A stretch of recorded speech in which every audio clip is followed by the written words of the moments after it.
Hola, ¿cómo estás? Bienvenido al búnker de Majo Miaja. Yo soy Majo y en el día de hoy vamos a ver el capítulo 3 de las grandes civilizaciones antiguas.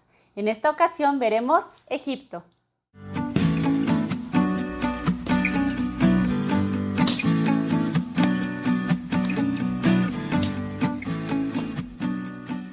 Egipto es conocida como una de las civilizaciones que se desarrolló a orillas del mar Mediterráneo.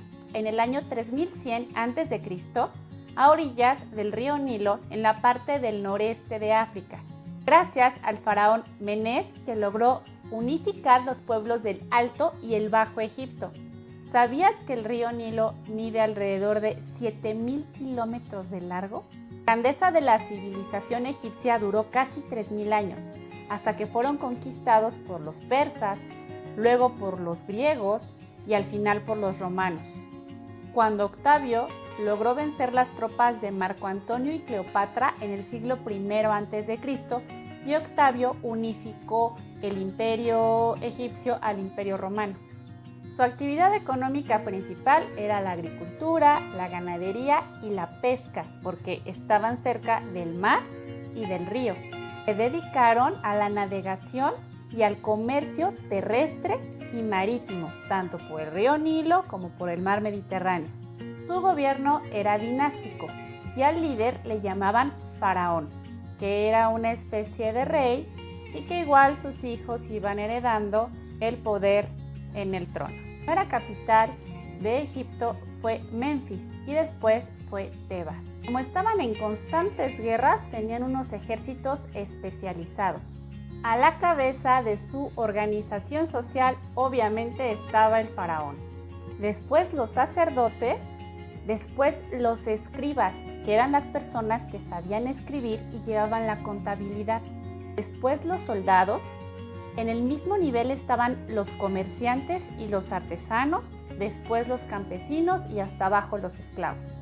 Los egipcios hicieron grandes aportaciones a la humanidad, como las matemáticas, la medicina, la ingeniería, la astronomía, la arquitectura, la navegación, el papel, que estaba hecho a base de una planta que se llamaba papiro, que crecía a orillas del río Nilo, en una escritura pictográfica y jeroglífica. Un calendario muy preciso que lo copió Julio César y que se lo llevó a Roma. Construyeron diques, canales y las súper famosas pirámides. Por muchos años, todos los escritos del antiguo Egipto no se pudieron descifrar, hasta que en el año 1799 se descubrió la piedra de Rosetta. La piedra de Rosetta contiene un texto escrito en 3 idiomas o en 3 tipos de iconografía, que es la jeroglífica, la demótica y la griega. Gracias a la piedra de Rosetta, años más tarde, Jean-François Champollion logró descifrar lo que decían los antiguos escritos egipcios. En cuanto a su religión, era politeísta, que ya sabes que significa que creían en varios dioses, pero su religión permeaba todas las actividades que llevaban a cabo. Ellos creían que todo lo que hacían y todo lo que pasaba y lo que no pasaba estaba relacionado con el designio de los dioses. La mitología egipcia es muy compleja y fue variando con el paso del tiempo y con el cambio de gobernantes. Por ejemplo, al principio, el dios supremo era el dios Amón. Después fue Ra, el dios del sol. Con el tiempo fueron creyendo en triadas, o sea, en 3 dioses que gobernaban juntos, 2 padres y un hijo. Por ejemplo, Isis y Osiris eran padres de Horus, Amón y Mut, que eran padres de Honsu. Set era el enemigo acérrimo de Horus. Dioses comúnmente eran representados con cuerpos de humano y con cabeza de algún tipo de animal. Esta cabeza era del animal que los representaba. Por ejemplo, Anubis tenía cabeza de chacal, porque los chacales desenterraban los cuerpos del desierto.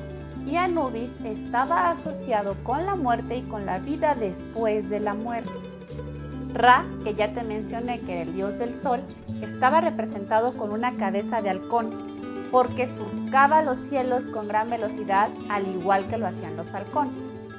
Osiris era el dios de la fertilidad y Set era el hermano malvado de Osiris que le tenía envidia y lo mató y lo metió en un sarcófago de oro y lo lanzó al río Nilo. Después su esposa lo encuentra y entonces Set lo vuelve a profanar su cadáver y lo divide en 40 y tantos pedazos y su mujer lo vuelve a encontrar y es un mito muy muy largo, pero es una lucha constante entre Osiris y Set. Veían que al morir las almas eran juzgadas por 42 dioses llamados el Tribunal Eterno y este tribunal estaba encabezado por Osiris. Si el alma era buena, podía vivir en eterna felicidad, pero si no, sería devorada por Anubis. Las pirámides eran tumbas enormes para los faraones. Dentro de ellas hay túneles, cámaras y pasadizos secretos. Pirámides que aún existen y que están en pie son las de Keops, Micerino y Kefren. Esta misticidad del tema de las pirámides era porque los cadáveres, que creían que iban a vivir en otra vida después de ser juzgados, eran embalsamados, o sea, untados con bálsamos. Después se envolvían en vendas y se metían en sarcófagos que generalmente eran de oro. Y estos sarcófagos eran introducidos en las pirámides. Para que no fueran saqueadas es que había túneles y cámaras, porque dentro de ellas creían que en algún punto el faraón iba a despertar e iba a aparecer en otro plano y entonces iba a necesitar sus objetos preciados, estas riquezas que él tenía, y además a veces los sepultaban incluso con comida. Entre los faraones más famosos tenemos a Narmer, fundador de Egipto, conocido como el Rey Escorpión. También a Cleopatra, que fue diplomática, comandante naval, sabía escribir, escribió tratados médicos y era lingüista. El famoso Tutankamón, ya que el descubrimiento de su tumba fue un gran hallazgo, pues se encontró casi intacta. ¿Sabías que se convirtió en faraón a la edad de 9 años? Faraón Ramsés II fue conocido por ser un gran constructor y guerrero, pero el legado más importante que nos dejó fue haber firmado el primer tratado de paz con los hititas. Es el tratado más antiguo del que se tiene vestigio. Los gatos para los egipcios. Los gatos representaban a la diosa Bastet, diosa de la belleza, la alegría, el amor y la felicidad. Por ley estaba prohibido sacar gatos del país y se momificaban como una costumbre cuando los gatos morían. La muerte del gato familiar era una tragedia y como símbolo de duelo se rasuraban las cejas. Matar a un gato te hacía acreedor a la pena de muerte, incluso si eras el mismo faraón, ya que los gatos podían ver el interior del alma humana.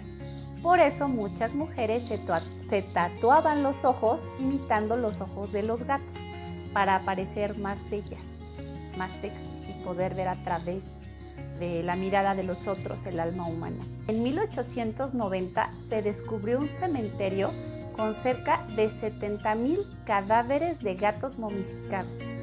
Los gatos del antiguo Egipto pueden encontrarse en esculturas, en artesanías, en joyería, incluso en pinturas al lado de los dioses.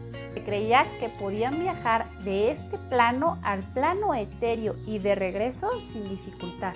En el año 525 a.C., los egipcios y los persas libraron una batalla por la ciudad de Pelusio, que ganaron los persas porque pusieron en sus escudos imágenes de gatos y agarraron gatos vivos y los lanzaron con catapultas hacia la ciudad. Los egipcios, asombrados, se rindieron sin rendir batalla, pues no querían que los gatos murieran, perdiendo así la ciudad de Pelusio. Y cuéntame, ¿a ti te gustan los gatos? ¿Tienes un gato? ¿Cómo se llama? Ponme aquí su nombre. Eso ha sido todo por hoy. Nos vemos la próxima clase. Hola, soy Tania Saldo, exalumna de Majo, y si te gustó el video no olvides darle like y suscribirte.